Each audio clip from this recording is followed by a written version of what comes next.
Hi there, Ezzy from Webex Events here. In this video, I'll go over the updates to the Webex Events Platform from the July 25th, 2024 release. First, we've added keyboard shortcuts to Webex Events Production Studio. Control your mic and camera, switch layouts, add banners and media to the stream, navigate the side menu, and more, with 50 unique keyboard shortcuts.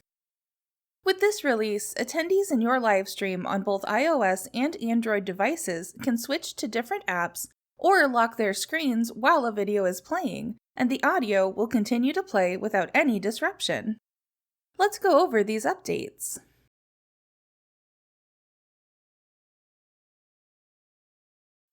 With this release, we're excited to introduce keyboard shortcuts in the production studio, giving you effortless control over your studio with quick keyboard commands. Let's explore these options. Within the production studio, hover over any item to display its keyboard shortcut. To access a list of all available shortcuts, click the Settings tab. When the Settings modal displays, select Keyboard Shortcuts and scroll down to read the full list. To update a shortcut, click a current shortcut and then press a new key combination on your keyboard. These shortcuts must begin with one or two modifiers, such as Shift, Option, or Control, and end with a letter, number, or symbol.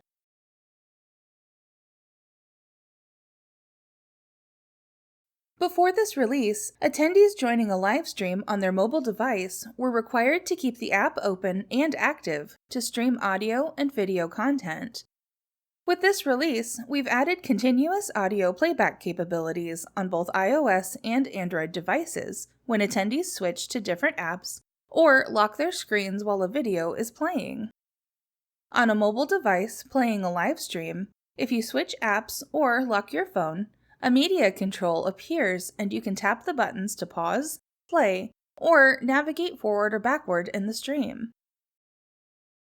One final note, with this release, Webex Events Production Studio is now compatible with Microsoft Edge.